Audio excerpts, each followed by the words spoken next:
let's talk to home sellers.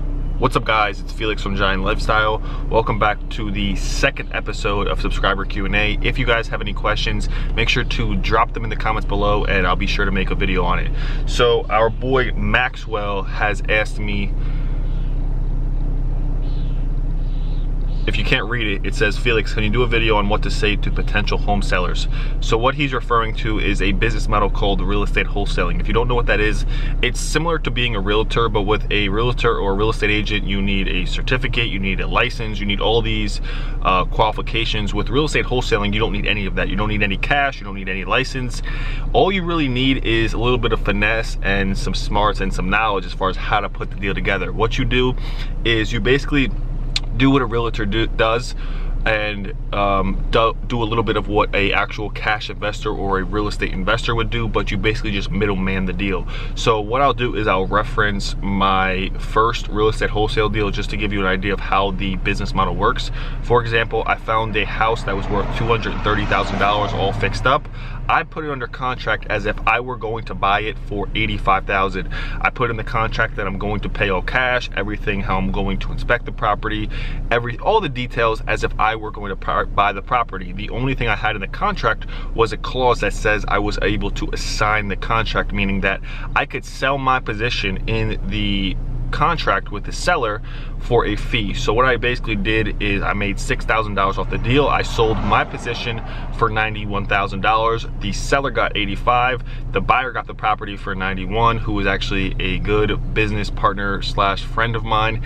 And I believe he put $50,000 into the property and ended up reselling it for $210,000. So 50 plus 90, one plus closing costs, that's 140, just say 150 all in, sold it for 210, made it around $50,000 profit. But all I did was simply just sell my position. That is the name and game of real estate wholesaling. If you guys want more information and more videos on that, let me know.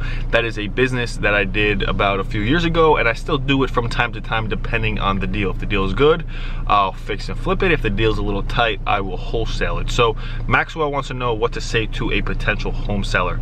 So really what you're going to want to say is you're going to want to find out their situation. That is the reason why people sell a house worth so much for so cheap. For these people, the property was actually going to be taken by the bank. So if they didn't sell it to me and make something, the bank was going to take it from them and they would get nothing. They still owed, like, I think $72,000 on the property between back taxes and mortgage. Somebody in their family member was paying it, but he basically just cut that off and said, I'm not paying it no more. It's just not happening. The house was all messed up. They were trying to fix it, but you know, they were like halfway crackheads, so it's like there was nothing getting done on the property. I could still picture what it looks like. It was kind of disgusting, to be honest. And you know, I bought the property from them and I wholesaled it to this guy. But as far as what you're going to want to say to somebody who is looking to sell their properties, you're going to want to find out their situation. Why are they looking to sell? What are they looking to sell for? And people in those situations will do so much talking. You kind of just have to ask them the right questions. So what to say to a wholesaler? Why are you selling it? What's the reason? You got to get them talking. How many bedrooms is it? What are the taxes?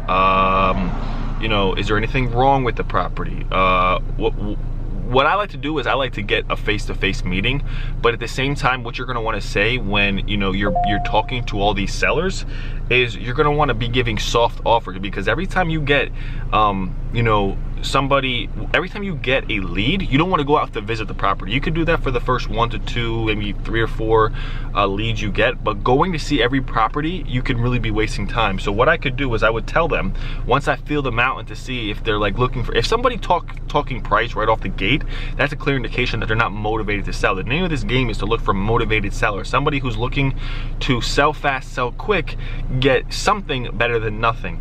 And you're going to want to feel out their situation. Why are they selling? Are there back taxes? Is there a mortgage? Is there liens? Stuff like that.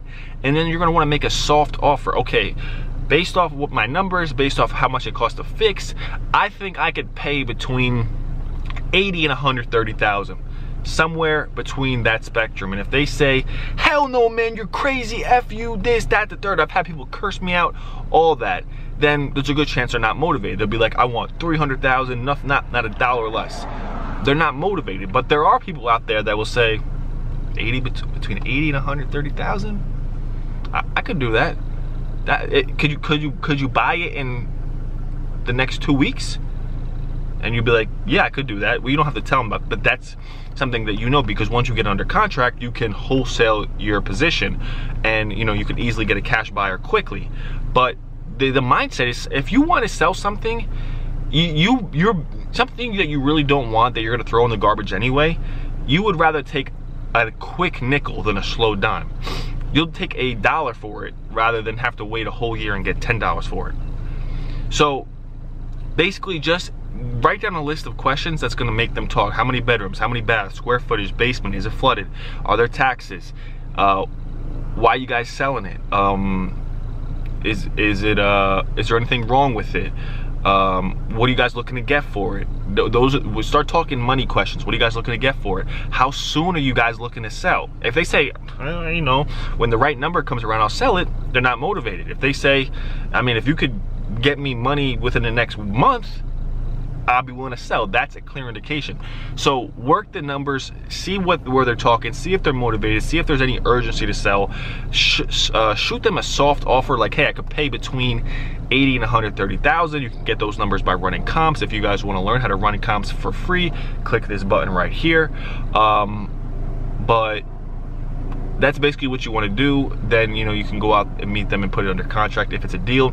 And then one last thing that I've learned, especially doing more and more deals, is don't get emotionally attached to the deal. Don't celebrate the deal. Don't brag about doing the deal until you did the deal, went to the closing table, and got paid.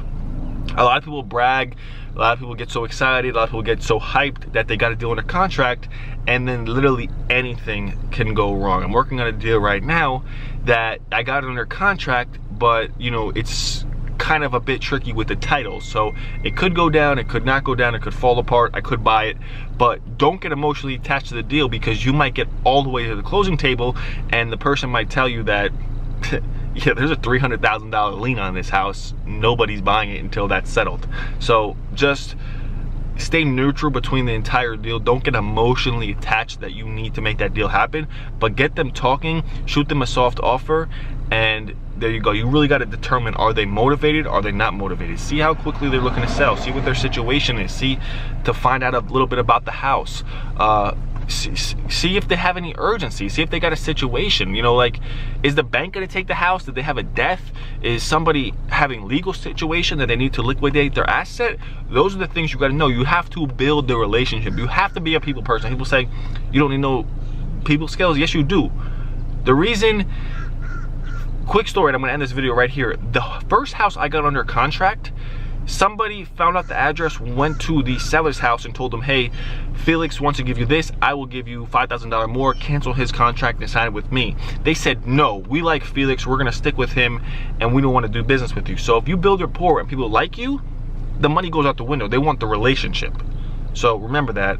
And if you guys got any questions, drop them in the comments below. And if you guys want me to make a video on a topic that you have a question about, also drop that in the comments below. Say Q&A with the question and I'll be sure to answer it. Hope you guys have a great day. See you guys later. Peace.